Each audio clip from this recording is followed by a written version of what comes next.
തമിഴക രാഷ്ട്രീയത്തിൽ സിനിമാക്കാർക്ക് എന്ത് കാര്യം?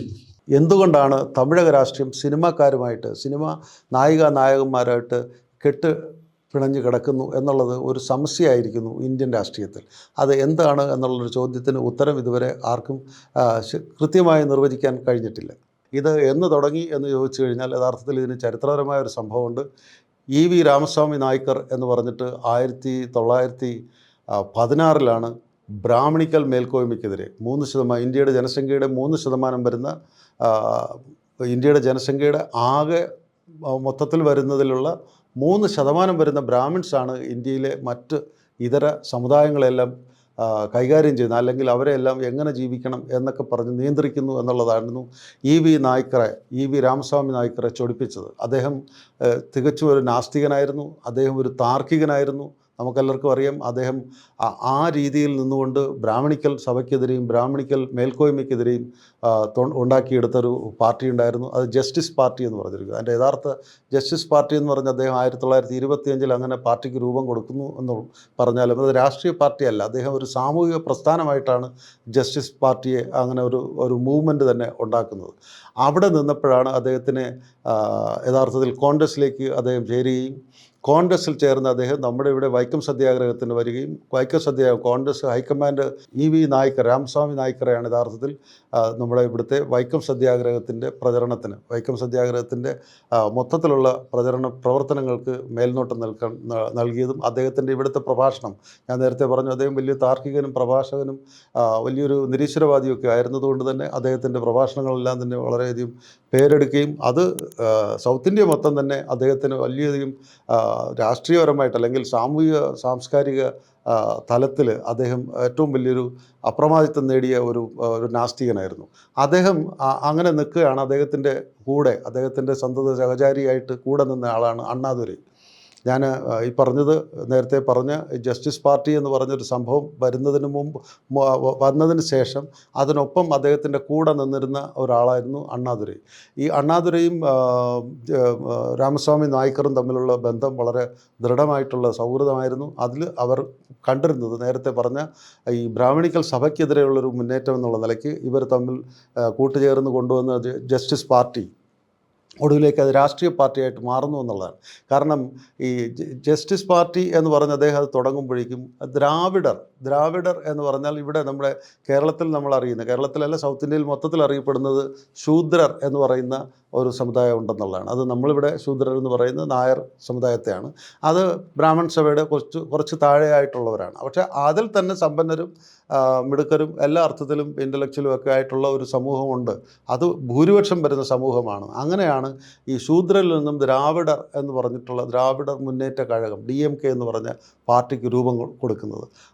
അപ്പോൾ അണ്ണാദുരൈയിൽ നിന്നും അത് DMK ആയിട്ട് മാറുന്നു. അപ്പോഴേക്കും രാമസ്വാമി നായ്ക്കർ യഥാർത്ഥത്തിൽ രാഷ്ട്രീയത്തിന് താല്പര്യമില്ല, രാഷ്ട്രീയമല്ല, അദ്ദേഹത്തിൻ്റെ ഒരു സാമൂഹിക പ്രസ്ഥാനമായിട്ട് നിലനിർത്തണമെന്നുള്ളത് കൊണ്ട് തന്നെ അണ്ണാദുരൈക്ക് യഥാർത്ഥത്തിൽ നിലനിൽപ്പിന്, അല്ലെങ്കിൽ രാഷ്ട്രീയത്തിലൂടെ മാത്രമേ അങ്ങനൊരു സാമൂഹിക പരിഷ്കരണം ഉണ്ടാക്കാൻ പറ്റൂ എന്നുള്ള ബോധ്യത്തോടുകൂടി അദ്ദേഹം DMK എന്ന് പറഞ്ഞിട്ടുള്ള പ്രസ്ഥാനം തുടങ്ങുന്നു. അത് രാഷ്ട്രീയ പാർട്ടിയായിട്ട് മാറുന്നു. അവിടെ നിന്നാണ് DMKയുടെ വളർച്ച അവിടെ നിന്ന് പടിപടിയായിട്ട് കയറുന്നു. നമ്മൾ മനസ്സിലാക്കേണ്ടത്, എന്നാൽ പോലും 1937 മുതൽ, അപ്പോഴും ഈ DMK ഉണ്ടായപ്പോൾ പോലും 60 വരെ കാമരാജ് എന്ന് പറയുന്ന ഇന്ത്യയുടെ ദേശീയ പ്രസ്ഥാനത്തിൻ്റെ സൗത്ത് ഇന്ത്യയിൽ നിന്നുള്ള ഏറ്റവും വലിയൊരു അതികായനായിട്ടുള്ള കാമരാജ് 3 തവണ മദ്രാസിൽ, അന്നത്തെ മദ്രാസാണ്, ഇന്നത്തെ ചെന്നൈയുടെ മുഖ്യമന്ത്രിയായിരുന്നു. 1960 അദ്ദേഹത്തെ ഹൈക്കമാൻഡ് AICC പ്രസിഡൻ്റായി തിരഞ്ഞെടുത്ത് വിളിച്ചതിന് ശേഷമാണ് DMKക്ക് യഥാർത്ഥത്തിൽ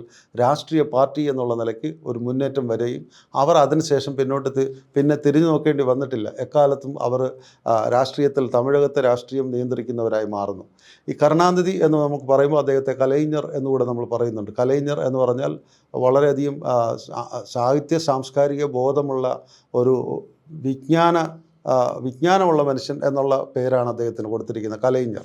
അദ്ദേഹത്തിൽ നിന്നും അദ്ദേഹത്തിനൊപ്പം ആ സമയത്ത് അദ്ദേഹം നമുക്കറിയാം അദ്ദേഹം നല്ല കവിത എഴുതും, നല്ല സിനിമാ ഗാനങ്ങൾ എഴുതും, ഒപ്പം നല്ല സ്ക്രിപ്റ്റും എഴുതും. അന്നത്തെ തമിഴകത്തെ ഏറ്റവും നല്ല സമ്പന്നമായ സ്ക്രിപ്റ്റും പാട്ടും ഒക്കെ തന്നെ കരുണാനിധിയിൽ നിന്നുണ്ടായതാണ്. അപ്പോൾ അദ്ദേഹം നടത്തിയിരുന്ന സ്ക്രിപ്റ്റിങ്ങിലും അദ്ദേഹത്തിൻ്റെ ഒക്കെ പാട്ടുകളും എല്ലാം തന്നെ സിനിമയിൽ ചിത്രീകരിച്ച് വരുമ്പോൾ അതെല്ലാം തന്നെ അടിപൊളി തട്ടുപൊളിപ്പൻ, അല്ലെങ്കിൽ തമിഴകത്തെ ആകമാനം, അല്ലെങ്കിൽ ഈ സൗത്ത് ഇന്ത്യയെ മൊത്തം തന്നെ എടുത്തു മറിക്കുന്ന രീതിയിലുള്ള സിനിമ അഭിനയം പ്രകടമാക്കിയത് എം ജി ആർ എന്ന് പറഞ്ഞ രാമചന്ദ്രൻ, ഗോപാലൻ രാമചന്ദ്രൻ എന്ന് പറയുന്ന മലയാളിയാണ്.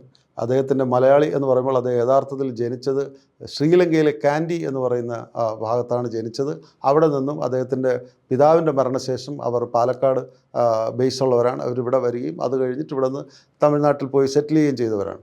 അപ്പോൾ കരുണാനിധിയുടെ സ്ക്രിപ്റ്റിൽ വളരെയധികം പ്രകമ്പനം കൊള്ളിക്കുന്ന അഭിനയവും സ്ക്രിപ്റ്റിൻ്റെ മാഹാത്മ്യവും, അല്ലെങ്കിൽ സ്ക്രിപ്റ്റിലെ തട്ടുപൊളിപ്പൻ ഡയലോഗുകളും പ്രണയ കാവ്യങ്ങളെല്ലാം തന്നെ അവതരിപ്പിക്കുന്നതിലൊക്കെ എം.ജി.ആറിൻ്റെ ചാതുര്യം. അദ്ദേഹം ആദ്യം ജീവിക്കാൻ വേണ്ടി നാടക സെറ്റിലൊക്കെ പോയി വളർന്നു വന്ന ആളാണ് എം.ജി.ആർ.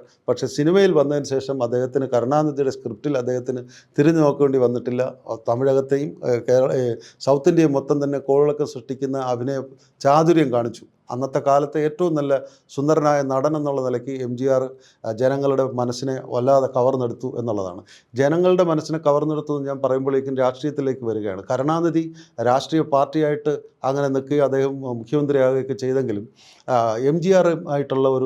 എം.ജി.ആറിൻ്റെ പ്രശസ്തി അതങ്ങനെ അനുദിനം വച്ചടി കയറുന്നു. അദ്ദേഹത്തിൻ്റെ കരുണാനിധിയുടെ സ്ക്രിപ്റ്റിലാണ് അഭിനയിക്കുന്നതെന്നുണ്ടെങ്കിലും, അദ്ദേഹത്തിൻ്റെ ഗാനങ്ങളിലാണ് അദ്ദേഹം ആലപിച്ച് അഭിനയിക്കുന്നതെന്നുണ്ടെങ്കിൽ പേരും മൊത്തം കിട്ടുന്നത് എം.ജി.ആറിലേക്ക് ആയതോടുകൂടി ഇവർക്ക് തമ്മിലുള്ള ഒരു ഗ്രഡ്ജ്, അല്ലെങ്കിൽ ഒരു അസൂയയുടെ ഒരു ഭാഗം കരുണാനിധിയിൽ വരികയും അദ്ദേഹത്തെ പാർട്ടിയിൽ നിന്ന് പുറത്താക്കാൻ തീരുമാനിക്കുകയും ചെയ്യുന്നു. പാർട്ടിയിൽ പുറത്താക്കുന്നതിന് മുമ്പ് തന്നെ എം.ജി.ആർ തന്നെ യഥാർത്ഥത്തിൽ പാർട്ടി ഉണ്ടാക്കുന്നതിന് മുമ്പ്, അല്ലെങ്കിൽ കരുണാനിധിക്ക് എം.ജി.ആറിനോടുള്ള അസൂയയുടെ ഭാവങ്ങൾ മനസ്സിലാക്കിയപ്പോൾ അദ്ദേഹം കരുണാനിധിക്കെതിരെ പരസ്യമായിട്ട് മധുരയിലൊരു വലിയൊരു സമ്മേളനം വിളിച്ചു കൂട്ടുകയും അതിനകത്ത് DMK മുച്ചൂടും അഴിമതിയിൽ മുങ്ങിയിരിക്കുകയാണ്, അത് തിരുത്തപ്പെടണം എന്ന് പറയുകയും കരുണാനിധി വിമർശിക്കുകയും ചെയ്തു. ഇതോടുകൂടി കരുണാനിധി യഥാർത്ഥത്തിൽ എം.ജി.ആറിനെ പുറത്താക്കി. എം.ജി.ആറിനെ പുറത്താക്കിയപ്പോൾ എം.ജി.ആർ എന്ത് ചെയ്തു എന്ന് വെച്ചാൽ, എം.ജി.ആർ ചെയ്തത് അദ്ദേഹം പുതിയൊരു പാർട്ടി ഉണ്ടാക്കി. AIDMK, ഓൾ ഇന്ത്യ ദ്രാവിഡ മുന്നേറ്റ കഴകം എന്ന് പറഞ്ഞൊരു പാർട്ടിക്ക് രൂപം നൽകി. അന്ന് രാമസ്വാമി എന്ന് പറയുന്ന മാധ്യമപ്രവർത്തകൻ തുഗ്ലക് എന്ന് പറയുന്ന മാഗസീനിൽ കരുണാനിധി വലിയൊരു വിഡ്ഢിത്തമാണ് കാണിച്ചത്, എം.ജി.ആറിനെ പുറത്താക്കരുതായിരുന്നു, എം.ജി.ആറിനെ ഈ പാർട്ടി സ്പ്ലിറ്റ് ചെയ്യാൻ അനുവദിക്കരുതായിരുന്നു എന്ന് പറഞ്ഞ് വളരെ പരസ്യമായിട്ട് അദ്ദേഹം എഴുതിയിരുന്നു. അത് യഥാർത്ഥത്തിൽ സംഭവിച്ചു എന്നുള്ളതാണ്. അന്ന് എം.ജി.ആർ ആ രീതിയിലേക്ക് വരികയും കരുണാനിധിക്ക് പിന്നെ തുടർന്ന് വന്ന കാലഘട്ടങ്ങളിലെ രാഷ്ട്രീയ ഭാവിയിൽ എം.ജി.ആർ മാറുന്നതിന് മുമ്പ് തന്നെ, എന്നാൽ ഇവർ തമ്മിലുള്ള ഒരു ഡിസ്കോഡ്, ഇവർ തമ്മിലുള്ള സ്വരച്ചേർച്ചയില്ലായ്മ നടക്കുന്ന സമയത്താണ് 1975 അടിയന്തരാവസ്ഥ വരികയും അടിയന്തരാവസ്ഥയെ കരുണാനിധി ശക്തിയുക്തം എതിർത്തപ്പോഴേക്കും ഇന്ദിരാഗാന്ധി തമിഴ്നാട്ടിലെ പാർട്ടിയെ എല്ലാം തന്നെ പിരിച്ചു, ആർട്ടിക്കിൾ 354 പ്രകാരം മന്ത്രിസഭ പിരിച്ചുവിടുകയും ഭരണം മാറ്റുകയൊക്കെ ചെയ്തു. ഒടുവിൽ പിന്നെ നടന്ന 2 വർഷത്തിന് ശേഷം നടന്ന തെരഞ്ഞെടുപ്പിലും കരുണാനിധി വരുന്നു.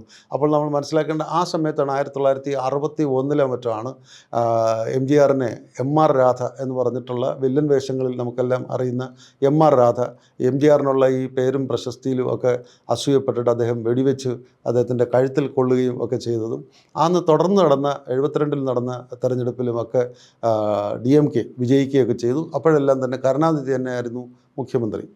ഈ പറഞ്ഞ ആ ഒരു സാഹചര്യം അങ്ങനെ നിലനിൽക്കുകയാണ് AIDMK എന്ന് പറഞ്ഞിട്ടുള്ള പാർട്ടിയുമായിട്ട് എം.ജി.ആർ വരികയും DMK-യിലുണ്ടായിരുന്ന അന്നത്തെ സാഹചര്യത്തിൽ DMK-യിലുണ്ടായിരുന്ന 3% ജനത്തെയും കൊണ്ട് എം.ജി.ആർ AIDMK ഉണ്ടാക്കി മാറുകയും അദ്ദേഹം പിന്നെ നടന്ന തെരഞ്ഞെടുപ്പിൽ അദ്ദേഹം മുഖ്യമന്ത്രിയാകുകയൊക്കെ ചെയ്തു.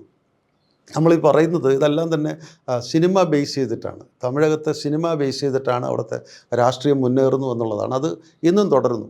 ഈ നമ്മൾ പറഞ്ഞ 36 മുതൽ ഇങ്ങോട്ട് DMK യഥാർത്ഥത്തിലുള്ളൊരു രൂപം കൊണ്ടിരിക്കുന്ന 1936 മുതലാണ് പ്രത്യക്ഷ രാഷ്ട്രീയത്തിൽ വരുന്ന ആ കാലഘട്ടം മുതൽ ഇങ്ങറ്റം വരെയും ഇപ്പോൾ അത് തന്നെയാണ് നടന്നുകൊണ്ടിരിക്കുന്നത്. ഇപ്പോൾ നമുക്ക് മനസ്സിലാക്കേണ്ടത് MGRക്ക് ശേഷം MGR അത് കഴിഞ്ഞിട്ട് ന്യൂയോർക്കിലെ ഹോസ്പിറ്റലിൽ അദ്ദേഹത്തിന് അസുഖം സീരിയസ് ആയിട്ട് മരിക്കാറായി കിടന്നപ്പോഴേക്കും ഇവരുടെ കരുണാനിധിക്ക് യഥാർത്ഥത്തിൽ പറയുന്നു, MGR ഇല്ലാതെ എനിക്ക് രാഷ്ട്രീയം നടത്താൻ തമിഴ്നാട്ടിൽ കഴിയില്ല, എനിക്ക് പറ്റിയൊരു എതിരാളി അല്ലെങ്കിൽ എനിക്ക് രാഷ്ട്രീയ പ്രവർത്തനം നടത്താൻ ഏറ്റവും കൂടുതൽ 2 ചേരിയിലാണെങ്കിൽ പോലും ഊർജ്ജം കിട്ടുന്നത് MGRയുടെ സാന്നിധ്യമാണ് എന്നൊക്കെ അദ്ദേഹം പറയുന്നുണ്ട്. പക്ഷേ അതിനിടയ്ക്ക് അദ്ദേഹം ന്യൂയോർക്കിൽ മരിക്കുന്നു എന്നുള്ളതാണ്. ന്യൂയോർക്കിൽ നിര്യാതനായ അദ്ദേഹത്തിന് ഇവിടെ ചെന്നൈയിൽ കൊണ്ടുവന്ന് അടക്കം ചെയ്യുന്നു എന്നുള്ളത് നമ്മളെല്ലാം ചരിത്രപരമായ കാര്യമാണ്. ആ അടക്കത്തിൻ്റെ അന്ന് ജനസാഗരം ആണ് നമ്മൾ പറയുന്ന യഥാർത്ഥത്തിൽ ജനസാഗരമാണ്. അന്നത്തെ ജനങ്ങളെ നിയന്ത്രിക്കുന്നതിനുള്ള തിക്കും തിരക്കിലും ഇടയിൽ 30 പേർ കൊല്ലപ്പെട്ടു. 30 പേർ കൊല്ലപ്പെട്ടു. അതുകൂടാതെ 27 പേരോളം വെടിവെപ്പിലും ജനങ്ങളെ നിയന്ത്രിക്കാൻ വേണ്ടി വെടിവെക്കേണ്ടി വന്നിരുന്നു. അങ്ങനെ 27 പേര് അവിടെയും കൊല്ലപ്പെട്ടിരുന്നു. അപ്പോൾ ഈ MGR എന്ന് പറഞ്ഞ സിനിമാ നടനോടുള്ള ജനങ്ങളുടെ താല്പര്യം, പിന്നെ അദ്ദേഹത്തെ അറിയപ്പെടുന്നത് മക്കൾ രാഷ്ട്രീയത്തിൻ്റെ ആളാണ്, മക്കൾ തിലകം MG രാമചന്ദ്രൻ എന്നാണ് അറിയപ്പെടുന്നത്. അപ്പോൾ ആ രീതിയിൽ സിനിമാ രാഷ്ട്രീയം, സിനിമാക്കാരുടെ രാഷ്ട്രീയ പ്രവേശനം തമിഴകത്തിൻ്റെ രാഷ്ട്രീയത്തെ നിയന്ത്രിക്കുന്നു എന്നുള്ളതാണ്. തമിഴ് ഭൂമികയെ മൊത്തം തന്നെ നിയന്ത്രിക്കുന്നത് സിനിമാക്കാരാണ്. നമ്മളിത് പറഞ്ഞു വരുമ്പോൾ അത് ഈ കരുണാനിധി മുതൽ MGR വിട്ട് ഇങ്ങനെ വരുന്നു എങ്കിലും ആ സമയത്തുണ്ടായിരുന്ന അദ്ദേഹത്തിൻ്റെ നായികയായിട്ട് ഏറ്റവും കൂടുതൽ സിനിമയിൽ അഭിനയിച്ച ഒരു ആക്ട്രസ് ആയിരുന്നു നമ്മുടെ ജയലളിത. അവരാണ് അത് MGRക്ക് ശേഷം അവരാണ് അതിൻ്റെ പാർട്ടി ഏറ്റെടുക്കുന്നു എന്നുള്ള, അവരതിൻ്റെ സെക്രട്ടറി ആകുന്നു. അവർ പിന്നെ നടന്ന തെരഞ്ഞെടുപ്പുകളിൽ 13 വർഷത്തോളം കരുണാനിധിക്കും DMKയ്ക്കും യഥാർത്ഥത്തിൽ തമിഴ് രാഷ്ട്രീയത്തിൽ ഒന്നും ചെയ്യാനില്ല, പ്രതിപക്ഷത്തിരിക്കാനേ അവർക്ക് കഴിഞ്ഞുള്ളൂ എന്നുള്ളതാണ്. ആ ഒരു സാഹചര്യം കൂടെ നമ്മൾ മനസ്സിലാക്കിയിട്ട് പറയുമ്പോൾ അപ്പോൾ ജയലളിത പിടിമുറുക്കുന്നുണ്ട്. ജയലളിത പിടിമുറുക്കി വളരെ ശക്തമായി നിൽക്കുന്നു. പിന്നെ വരുന്ന ജയലളിതയും കരുണാനിധിയും തമ്മിലുള്ള പ്രതിപക്ഷവും ഭരണപക്ഷവും തമ്മിലുള്ളതെന്ന് പറയുന്ന വ്യക്തിവൈരാഗ്യത്തിലും വൈരാഗ്യ പ്രവൃത്തികൾ ചെയ്യുന്നതിലേക്കും ആയിട്ടുള്ള ഒരു സാഹചര്യമാണ് കാണുന്നത്. വളരെ സംഘർഷഭരിതമായ ഒരു കാലഘട്ടം ഉണ്ടായിരുന്നു. നമുക്കറിയാം ജയലളിത 2014 മറ്റോ ആണെന്ന് തോന്നുന്നു കരുണാനിധിയെ അറസ്റ്റ് ചെയ്തു. പച്ചപ്പാതിരയ്ക്ക് അദ്ദേഹത്തെ അറസ്റ്റ് ചെയ്യുന്നു. പക്ഷേ അദ്ദേഹത്തിൻ്റെ പ്രായാധിക്യമൊക്കെ കണക്കാക്കി ഹൈക്കോടതി അദ്ദേഹത്തിന് ജാമ്യം പിറ്റെന്ന് കൊടുക്കുന്നുണ്ട്. അപ്പോൾ ആ ഒരു സംഘർഷഭരിതമായ സിനിമയിൽ നിന്ന് രാഷ്ട്രീയത്തിൽ വന്നിട്ട് അത് പിന്നെ രാഷ്ട്രീയത്തിൻ്റെ ശരിയായ ഒരു ഫോർമാറ്റിലേക്ക് വരുമ്പോഴേക്കും സംഘർഷഭരിതമായ ഒരു സിനിമാക്കാരുടെ ഒരു രാഷ്ട്രീയ നിലപാടുകളാണ് നമ്മൾ കണ്ടത്.